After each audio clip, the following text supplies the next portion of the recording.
Hello, good morning and welcome to the Sunday Supplement. It's the biggest Manchester derby for 40 years. Carlos Tevez won't be playing, but how Harry Redknapp would love to take him to Tottenham. Expect more fireworks from Mario Balotelli, and this time not out of his bathroom window. Providing the fireworks this morning, Steve Bates, chief football writer of The People. Duncan White is the Sunday Telegraph's football correspondent, and Patrick Barclay is here. He's the chief football commentator for The Times. It's the Manchester derby that dominates all the papers this morning, even the front page, Daily Star Sunday. And this is that fireworks story that I was referring to. Mario Balotelli, apparently he let fireworks off 1 o'clock in the morning from his bathroom window with his mates. You couldn't make it up, could you? But that's what he did. The loose cannon will be involved in today's Manchester derby, and we'll have a look at the problem boy that is Balotelli a little bit later on. Let me just turn to the back of the Daily Star Sunday. Tev Hell, they're revealing, as others are as well, there are 5 charges against Carlos Tevez from Manchester City. We'll go into that detail very shortly. This is the Sunday Express. City step up Tevez war. Again, the same story, the kind of charges that Tevez is facing from City. And there is, they're saying, or City are saying, we haven't gone soft on Tevez. We're definitely hardball against him. Just take your attention up here. Sir Alex Ferguson admitting that he was offered to manage the Olympic football team, obviously at the Olympics next year. We'll have a look at that, whether you think a Great Britain team is a good idea. This is the Sunday Mirror. I want Tev. This is the Harry Redknapp story. It appears in other papers as well. Harry Redknapp admitting that he would definitely take Carlos Tevez to White Hart Lane, warts and all. Doesn't matter what he does off the pitch, I want him as a player. Now, whether the boys agree with that, we'll get a view on that as well. This is an interesting story here that Fabio Capello obviously ends his England career at the European Championships. Qatar wants him as their consultant for their World Cup, and they're offering him £30 million. Just the kind of money that Balotelli's probably got in his back pocket at the moment. This is the Mail on Sunday. Mario flees fire at his £3 million house. Again, that same story about Manchester City's controversial striker. This is The People going on the same story as well. Interesting story that Steve's got in his paper, that Colo Torre is going to be hit by a fine so long after his ban for taking drugs, and we will get Steve's take on that as well. This is the Sunday Telegraph. Interesting little twist again on the Manchester derby. City planned bigger stadium. They want to increase their capacity to 70,000. Obviously, for a much bigger income. Whether those plans will take off shortly, we'll have a look at that as well. Into the Premier League.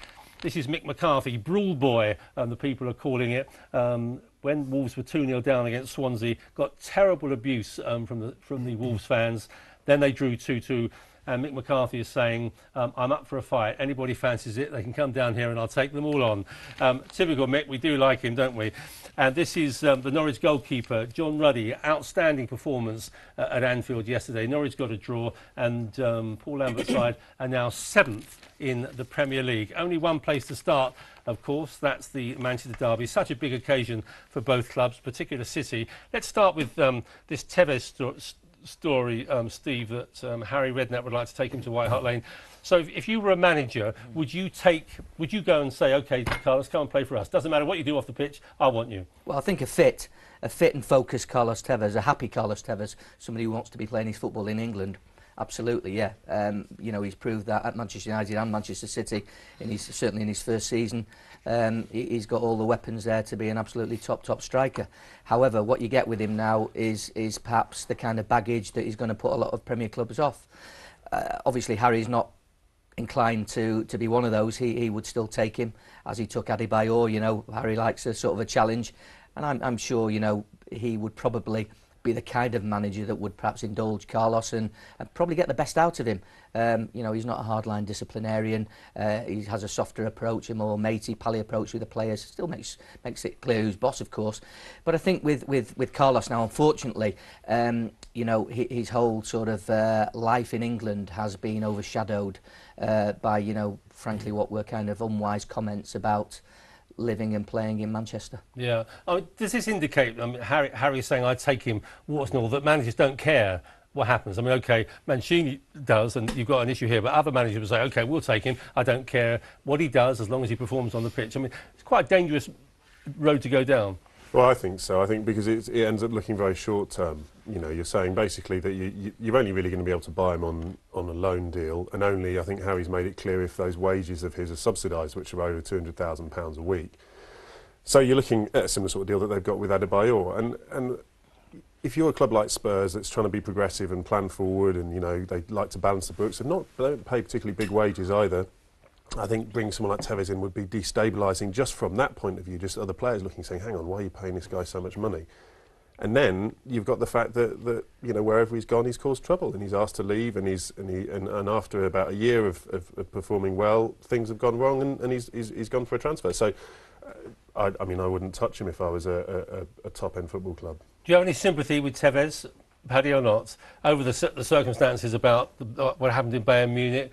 Obviously, they're charging him with various things, but managers just queuing up to find. Do you have any sympathy? Yeah, no, I with don't have any sympathy after what happened in Munich. I mean, Mancini wouldn't have made it up. I mean, you might argue about the detail of what was said, but it was obvious that he was playing up. I do have sympathy with him. I don't know enough, to be quite honest. If he is having family pressures, then of course I have sympathy with him. Anybody would have sympathy with someone who has, you know, personal problems. But I don't know how serious they are. I don't even know if they're a pack of lies. I just don't know. If he turns up at Tottenham, how can he be homesick for South America? Yeah. I mean, it's just that if I knew the answer, if I knew Carlos Tevez personally, I'd be able to answer that question. But Paddy, do you not think we've all known players that have gone through a lot, yet they still can be professional on the field? Yes, but you see, all I would say is that every minute I've seen Carlos Tevez on the pitch for Manchester City, Manchester United or West Ham United, he's been absolutely beyond criticism. In fact, he's just getting him onto it. He's been incredible. It's getting him on the pitch. Yeah, so would you turn a blind eye then to behaviour away from playing? No. So if you're a never. And I mean, obviously it depends on the nature of it. I mean, no doubt we'll talk about Mario Balotelli and his crackers, being crackers or using crackers, I don't know. But, you know, I mean, people do silly things, but there is a difference. The kind of messing around off the field that Tevez seems to be up to. No, definitely not. I mean, that's because that upsets other players. Yeah. I mean, look at what's happened since he got marginalised. The team's gone through the roof. I can't see how he can possibly stay in England in the Premier League. It doesn't make any sense because the whole basis of his kind of... Your paper running story that Milan might go for him as well. Yeah, I think that's the likeliest destination. Italy. He's not an absolute top class player. Tevez? He wasn't an he wasn't an automatic choice. He wasn't an automatic choice at Old Trafford, and that tells you everything. Ferguson, I mean, did cartwheels to keep Rooney. He just waved Tevez goodbye. Yeah. I think he... that's the difference. There's no doubt that, you know, in his first season at City, he did carry the team. He did, yeah, but he carried the team at a lower level of expectation. Of course. He's not capable of taking them to the heights that the likes of Aguero, Silva, they're a class above as players. Nasri is a better player. But the problem with you know, him leaving England is there's no money anywhere else. No, absolutely. Italian football is on the verge of bankruptcy. Spanish football's in a load of trouble. South American? Well, I mean, there's money in Brazil. South American's got Brazil, yeah. But there's, you know, unless he wants to go to Russia or the Middle East, he's going to have to take a significant drop in salary. Yes, that's interesting.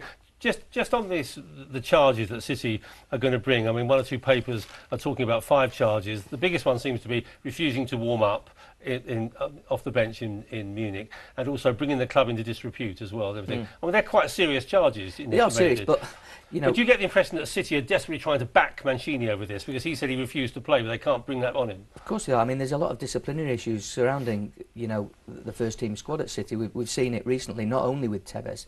You know, Balotelli has had incidents. Dzeko sort of was the catalyst for all that sort of happened sort of in Bayern Munich before the Tevez thing. So there are issues there, and you know, I can see where that City want to get on top of all this because otherwise Mancini's going to be undermined. Yeah. And you know, there's absolutely no way now that Tevez can possibly play for Manchester City again. I think the problem that might be coming up for Mancini is that, as I read it, the PFA, sort of the ethos of football is that it's a team sport, so you can't keep somebody in isolation training on their own indefinitely. At some point you have to integrate them into some kind of a squad. So while Mancini would probably like to keep Tevez isolated and training on the far corner of Carrington, the field at Carrington Training Complex, he's not going to be able to do that indefinitely. Right. So, but he's certainly not going to be able to put him with the first team. but he won't play him, obviously. And he won't play him. So I mean, it's a ridiculous situation, isn't it? When you've got this talent that can't play. I mean, Sir Alex Ferguson came out this week and said that he thought that Mancini had handled the Tevez whole situation very well. You know, he was strong over it. Yeah. Well, I mean, he's been in that position to some degree in terms of having been burned on Tevez when Tevez decided he wanted to leave Old Trafford.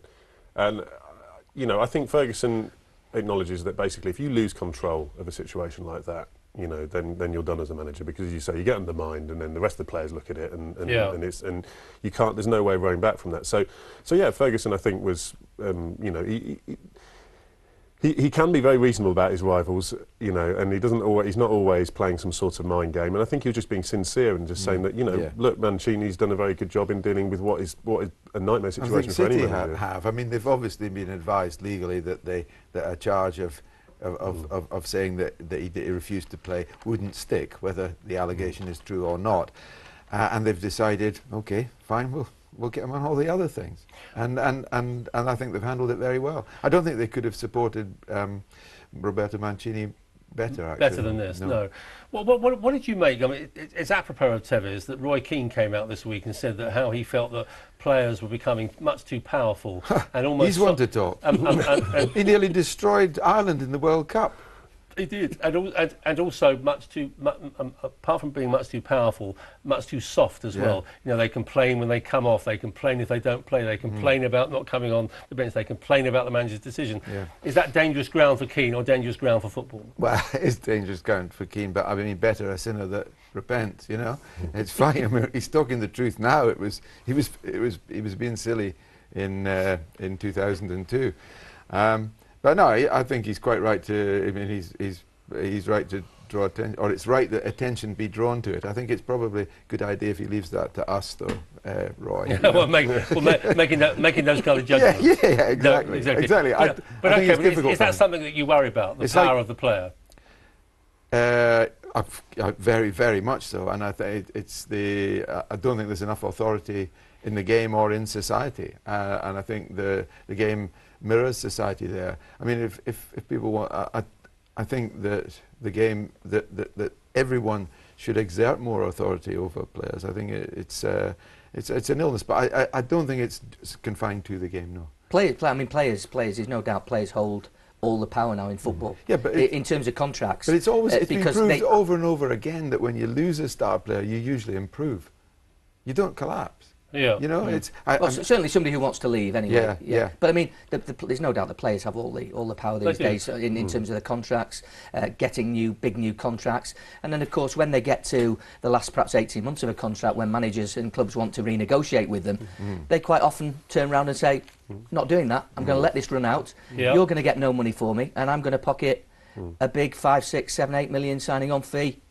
When I move, so you know the players have it both ends. But it's like Tevez in the heat of that game in Munich. Mancini says warm up. He goes no warm up. No, I'm not going to. Well, that's the same as refusing to play. Huh? Well, it's the same as refusing to play. I think that he refused to resume warming up. I think is the he felt the technicality.